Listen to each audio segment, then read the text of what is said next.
마음을 걷는 시간, 마음 산책. 이상하네. 평생 이렇게 바쁘게 살았는데 남은 건 왜 이렇게 허전한 뿐이지.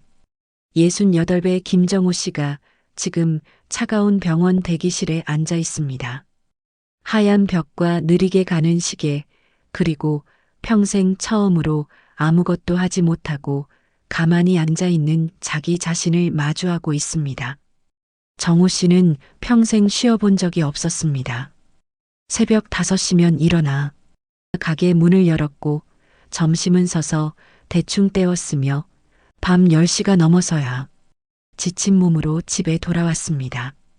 일요일에도 일했고 남들 다 쉬는 명절에도 셔터를 올렸습니다. 조금만 더 하면 되겠지. 조금만 더 버티면. 그 조금만 더가 어느덧 40년이 되었습니다. 쉬면 뒤처질 것 같고 멈추면 무너질 것 같아 앞만 보고 달렸습니다.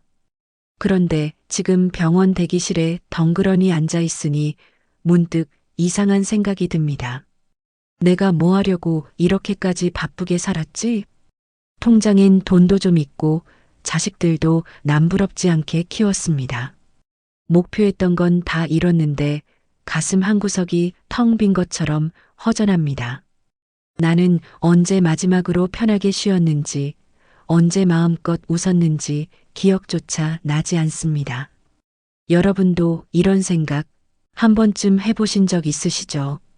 평생을 남들보다 열심히 누구보다 성실하게 살았는데 정작 돌아보니 내 손에 남은 게 별로 없는 것 같은 그 서글픈 느낌 말입니다. 오늘은 평생을 아등바등 살아온 68세 김정호 씨의 이야기를 통해 우리가 놓치고 살았던 것들, 가리고 이제는 정말 내려놓아도 되는 것들에 대해 함께 나누어 보려 합니다. 인생은 끝없는 전쟁터가 아니라 잠깐 들렀다 가는 소풍 같은 시간입니다. 아등바등 살지 않아도 괜찮습니다. 자, 그럼 김정호 씨의 이야기를 시작합니다. 일찍 문을 열어야 손님이 한 명이라도 더 오지. 68 김정호 씨의 인생은 22살 작은 구멍가게에서 시작되었습니다. 월세 내기도 빠듯하고 물건도 몇 개 없던 시절이었지만 정호 씨는 몸 하나 믿고 지독하게 달렸습니다. 매일 새벽 5시 남들이 깊은 잠에 빠져 있을 때 정호 씨는 차가운 새벽 공기를 마시며 가게 셔터를 올렸습니다. 남들보다 1시간이라도 더 일해야 가족을 먹여 살릴 수 있다는 책임감 때문이었죠. 밥 먹는 시간조차 아까워 점심은 늘 서서 대충 때웠고 밤 10시가 훌쩍 넘어서야 퉁퉁 부은 다리를 이끌고 집으로 향했습니다. 그렇게 일요일도 없이 남들 다 쉬는 명절에도 정호 씨의 가게 문은 단 하루도 닫힌 적이 없었습니다. 가족들이 모이는 날이면 아내가 물었습니다. 여보, 오늘은 좀 쉬면 안 돼요? 애들도 아빠랑 같이 밥 먹고 싶어 해요. 그 말이 가슴에 박혔지만 정호 씨는 미안한 마음을 꾹 누르며 대답했습니다. 미안해. 근데 명절이 대목이잖아. 이때 벌어야지. 그렇게 40년을 버텼습니다. 조금만 더 하면 되겠지. 정호 씨는 이 조금만 더가 끝나면 언젠가 쉴 수 있을 거라고 믿었습니다. 하지만 돈이 모이면 가게를 키워야 했고 가게가 커지면 더 큰 책임감이 정호 씨를 짓눌렀습니다. 쉰다는 건 나약한 소리였고 멈추는 건 곧 망하는 길이라 생각했습니다. 비단 김정호 씨만의 이야기가 아니죠. 쉬면 뒤처지고 놀면 죄짓는 것처럼 살아온 우리 세대 모두의 모습입니다. 일해야 산다. 버텨야 한다. 이 말들이 우리의 인생을 지탱하는 전부였습니다. 그렇게 40년 동안 쉼없이 돌아가던 정호 씨의 시계가 멈춘 건 바로 그날이었습니다. 아무도 예상하지 못했던, 하지만 어쩌면 예정되어 있던 그 순간이 찾아왔습니다. 행복은 나중에 누리는 줄 알았습니다. 지금은 그저 견디고 일해야 하는 줄로만 알았습니다. 김정호 씨는 지난 40년 동안 단 한 번도 제대로 된 휴식을 취해본 적이 없습니다. 아니, 정확히 말하면 쉬려고 해도 도무지 마음이 편치 않아 쉴 수가 없었습니다. 10년 전 어느 여름날이었습니다. 아내의 간곡한 부탁에 못 이겨 아이들을 데리고 큰맘 먹고 바다로 떠났습니다. 파도 소리가 들리고 아이들이 신나게 뛰어노는 그 좋은 곳에서도 정호 씨는 자꾸만 핸드폰을 만지작거렸습니다. 가게는 별일 없겠지? 단골 손님이 왔다가 헛걸음하면 어쩌나. 가족들과 마주 앉아 저녁을 먹으면서도 머릿속은 온통 가게 생각뿐이었습니다. 결국 정호 씨는 가족들의 실망 섞인 눈초리를 뒤로 한 채 하루 만에 짐을 싸서 돌아왔습니다. 다시 가게로 달려가 셔터를 올리고서야 휴, 별일 없네 하며 안도의 한숨을 내쉬었습니다. 참 이상한 일이죠. 분명 여행을 다녀왔는데 전혀 즐겁지 않았습니다. 몸은 바닷바람을 쐬고 왔는데 마음은 가게 카운터 앞에 그대로 묶여 있었으니까요. 우리 세대는 인생을 즐기는 법을 너무 무겁게 배웠습니다. 놀면 게으른 것 같아 눈치가 보였고 쉬면 남들보다 뒤처질까봐 불안했습니다. 여행을 가도 죄책감이 들고 맛있는 걸 먹어도 뭔가 잘못하고 있는 것 같은 기분에 마음 편히 웃지 못했습니다. 우리에겐 행복이란 늘 나중에 누려야 할 보상 같은 것이었습니다. 지금은 아끼고 참고 일하는 것이 정답이라 믿었습니다. 인생을 잠깐 들렀다 가는 소풍이 아니라 한순간도 방심해서는 안 될 치열한 전쟁터처럼 살아온 것입니다. 그렇게 행복을 나중으로 또 나중으로 미루며 살다 보니 어느덧 68배 나이가 되었습니다. 그리고 지금 정호 씨는 차가운 병원 대기실에 홀로 앉아 지난 세월을 되돌아보고 있습니다. 평생을 강철처럼 버틸 줄 알았던 김정호 씨에게도 결국 멈춰야 할 순간이 찾아왔습니다. 3개월 전 어느 아침 평소처럼 가게로 향하던 정호 씨는 갑작스러운 어지러움과 가슴을 조여오는 답답함에 그 자리에 주저앉고 말았습니다. 피곤해서 그렇겠지, 며칠 쉬면 낫겠지 하며 스스로를 다독였지만 몸은 더 이상 거짓말을 하지 않았습니다. 결국 가게가 아닌 병원 응급실로 실려간 정호 씨. 정신을 차려보니 눈앞에는 하얀 천장과 차가운 링거병 뿐이었습니다. 당장 쉬어야 합니다. 지금 안 쉬면 정말 큰일 납니다. 의사의 단호한 말에 정호 씨는 당황했습니다. 안 됩니다, 선생님. 가게 문 열어야 해요. 손님들이 기다립니다. 하지만 그의 의지와 상관없이 세상은 강제로 멈춰섰습니다. 입원해 있는 일주일 동안 정호 씨는 병원 대기실 벤치에 앉아 수많은 시간을 보냈습니다. 조용한 복도, 느릿하게 흘러가는 벽시계, 그리고 힘없이 휠체어를 타고 지나는 다른 고령 환자들의 모습.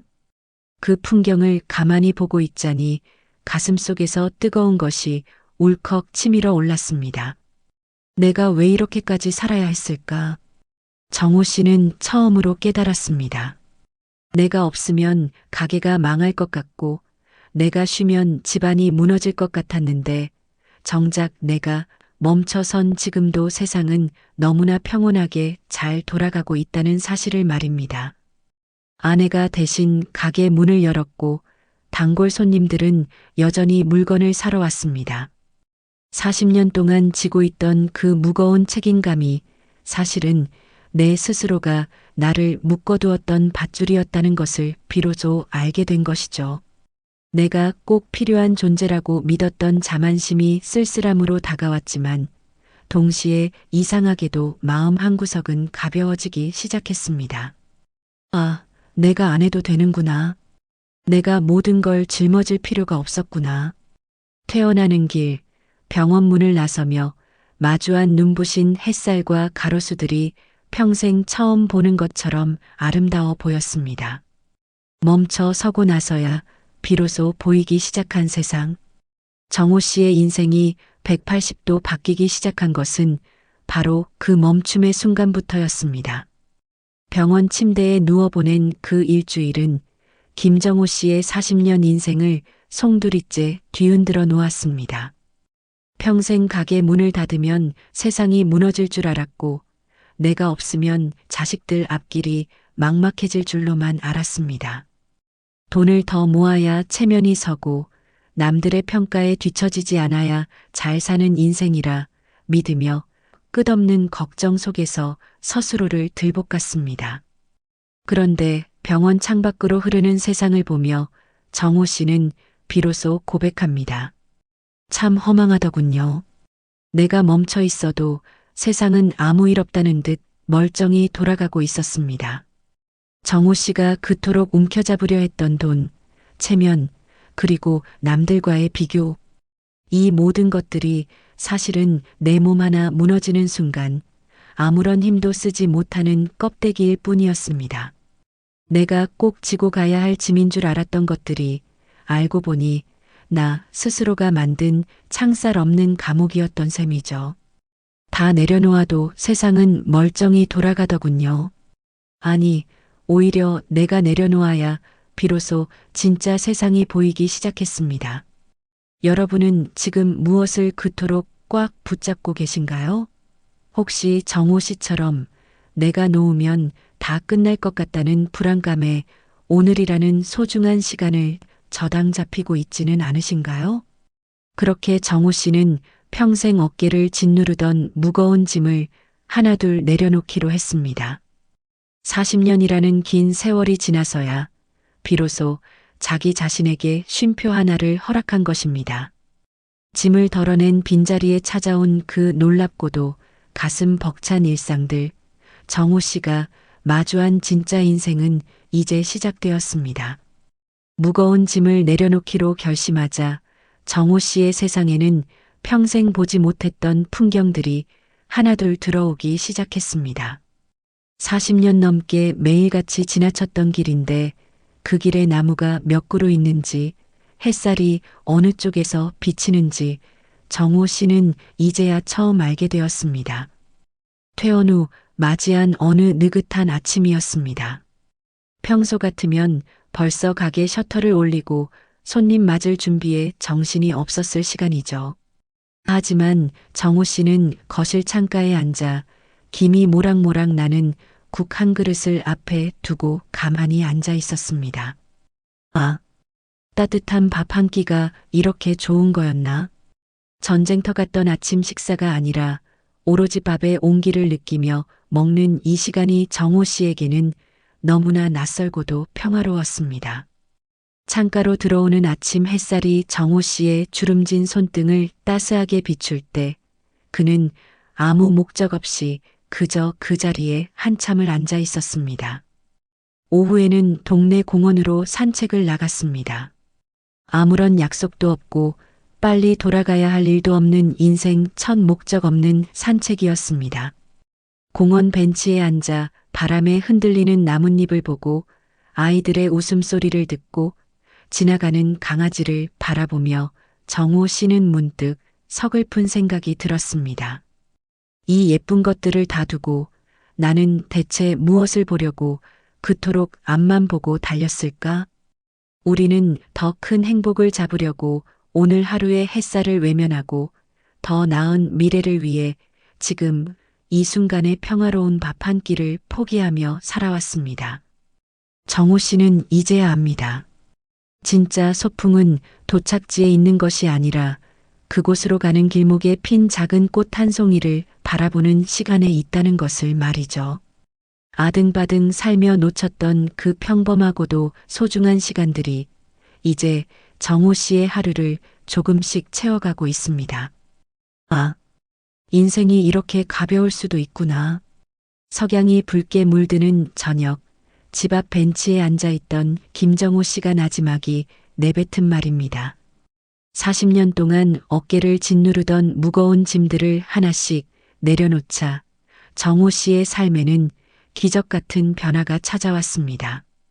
가장 큰 변화는 더 이상 돈을 더 벌기 위해 서두르지 않게 된 것입니다.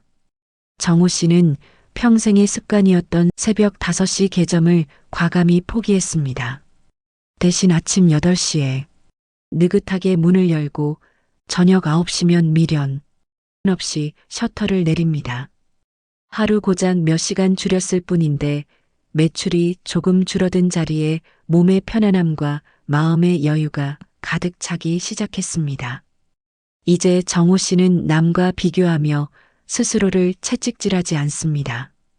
옆 가게가 문을 열었는지 다른 집이 얼마나 벌었는지는 이제 중요하지 않습니다. 오로지 내 몸의 컨디션을 살피며 오늘 하루를 어떻게 보낼지 스스로 결정합니다. 몸이 조금이라도 고단하면 무리하지 않고 문을 닫고 쉬어갑니다. 무엇보다 정호 씨는 더 이상 오늘 할 일을 나중에로 미루지 않습니다. 40년 동안 나중에 여유 생기면 쉴 거다, 나중에 돈 모으면 여행 갈 거다라며 행복을 미뤄왔던 그가 이제는 지금 이 순간을 살기로 한 것입니다. 인생이 정말 잠깐 놀러 나온 소풍 같더군요. 소풍은 즐거우려고 가는 건데 나는 왜 그렇게 전쟁터처럼 살았을까요? 가게 운영 시간을 줄이고 돈보다 내 건강을 먼저 챙기며 오늘 느낄 수 있는 작은 기쁨을 놓치지 않는 것. 이것이 정호 씨가 깨달은 인생이라는 소풍을 즐기는 법입니다. 아등바등 살지 않아도 세상은 여전히 아름답고 내 삶은 그 어느 때보다 가볍고 평온합니다. 이제는 하루하루가 마치 선물처럼 느껴집니다. 인생을 소풍처럼 대하기 시작한 정호 씨가 요즘 입에 달고 사는 말입니다. 그는 이제 특별한 계획이 없어도 하루에 한 번은 자신에게 이유 없는 쉼을 허락합니다. 40년 동안 단 1분도 허투루 쓰지 않으려 자신을 들볶았던 과거를 생각하면 정말 기적 같은 변화입니다. 정호 씨는 이제 하고 싶은 일이 생기면 절대로 나중에로 미루지 않습니다. 예전에는 돈이 더 모이면 가게가 더 안정되면 가겠다던 바닷가 나들이도 이제는 마음먹은 그날 바로 떠납니다. 완벽한 준비보다 중요한 건 지금 내 곁에 있는 아내와 함께 웃으며 걷는 오늘이라는 사실을 깨달았기 때문입니다. 무엇보다 큰 변화는 오늘을 망치던 쓸데없는 걱정들을 과감히 내려놓게 된 것입니다. 일어나지도 않은 내일의 일을 미리 불안해하거나 이미 지나간 어제의 실수를 후회하며 오늘을 낭비하지 않습니다. 그저 지금 이 순간 마시는 차 한 잔의 온기에 집중하고 창밖으로 지는 노을의 아름다움을 온 마음으로 만끽합니다. 여러분, 우리 인생의 완벽한 나중이란 건 영원히 오지 않을지도 모릅니다. 정호 씨처럼 지금 당장 나를 위한 작은 쉼표 하나를 찍어보는 건 어떨까요? 거창한 여행이 아니어도 좋습니다. 하고 싶었던 것을 미루지 않고 오늘을 망치는 걱정들을 잠시 접어두는 것만으로도 우리의 삶은 충분히 풍요로워질 수 있습니다. 아등바등 살지 않아도 괜찮습니다. 오늘을 선물처럼 받아들이는 마음, 그것만으로도 당신의 인생은 충분히 가치 있고 아름답습니다. 그렇게 6개월이 지났습니다. 정기 검진을 위해 다시 찾은 병원 복도를 걸으며 김정호 씨는 문득 6개월 전 자신의 모습을 떠올려 봅니다. 차가운 벽에 기대어 인생이 참 허전하다며 한숨 쉬던 그 노인은 이제 더 이상 그곳에 없었습니다. 병원을 나오는 길 정호 씨는 공원 벤치에 앉아 따스한 햇살을 만끽하며 지난 40년을 가만히 되짚어 보았습니다. 그리고 자신도 모르게 나지막한 혼잣말이 터져나왔습니다. 그렇게까지 안 해도 됐는데 왜 그렇게 나를 들볶으며 살았을까? 새벽 5시에 일어나는 것보다 아내와 30분 더 마주 앉아 웃는 게 소중했고 명절에 가게 문을 여는 것보다 자식들의 세배를 받는 게 더 큰 행복이었다는 걸 이제야 알 것 같습니다. 조금 덜 벌어도 괜찮았고 남들보다 조금 천천히 가도 아무 일도 일어나지 않았을 텐데 말입니다. 실제로 사람들이 인생의 끝자락에서 가장 많이 하는 후회는 더 열심히 일할 거리 아니라고 합니다. 오히려 그렇게까지 애쓰지 말고 조금만 더 즐길 거리라는 말이 가장 많다고 하죠. 인생은 정말 잠깐 놀다 가는 거더군요. 소풍은 즐거워야 하는 건데 저는 너무 무겁게만 살았습니다. 이 말은 지금 이 영상을 보고 계신 여러분께 정호 씨가 꼭 전하고 싶은 진심이기도 합니다. 68, 누군가는 늦었다고 말할지 모르지만 정호 씨는 생각합니다. 이제라도 알아서 참 다행이라고. 남은 시간만큼은 성실한 일꾼이 아니라 즐거운 여행자로 살 수 있게 되었으니까요. 여러분, 너무 아등바등 살지 마세요. 우리가 그토록 지키려 애쓰는 것들보다 오늘 당신이 마주하는 미풍과 사랑하는 사람의 온기가 훨씬 더 소중합니다. 오늘 우리는 평생을 앞만 보고 달려온 68 김정호 씨의 이야기를 함께 나누었습니다. 병원 대기실의 차가운 정적 속에서 시작된 그의 깨달음은 어쩌면 이 시대를 살아가는 우리 모두가 한 번쯤은 마주해야 할 진실일지도 모릅니다. 여러분, 그동안 참 고생 많으셨습니다. 자식들 키우느라, 먹고 사느라, 내 몸 하나 돌볼 틈 없이 달려온 여러분의 그 숭고한 노력을 결코 부정하는 것이 아닙니다. 다만, 이제는 여러분 자신에게 조금 더 너그러워져도 괜찮다는 말씀을 꼭 드리고 싶습니다. 아등바등 살지 않아도 괜찮습니다. 오늘 하루 조금 덜 일한다고 해서, 남들보다 조금 더 쉰다고 해서 여러분의 인생이 무너지지 않습니다. 오히려 그 쉼표의 빈자리에 우리가 잊고 살았던 소중한 일상들이 선물처럼 찾아올 것입니다. 인생은 소풍입니다. 너무 무겁게 살지 마세요. 이 말을 가슴에 새기며 이제는 무거운 짐을 내려놓고 가벼운 발걸음으로 남은 소풍길을 즐기셨으면 좋겠습니다. 여러분은 이미 충분히 잘 살아오셨고 이제는 그 결실을 누릴 자격이 충분합니다. 오늘 김정호 씨의 이야기가 여러분의 지친 마음을 잠시나마 어루만져 주었기를 바랍니다. 이 이야기에 공감하셨다면 구독과 좋아요를 눌러주세요. 여러분의 남은 모든 시간이 소풍처럼 가볍고 눈부시기를 진심으로 응원합니다. 지금까지 함께 해주셔서 감사합니다.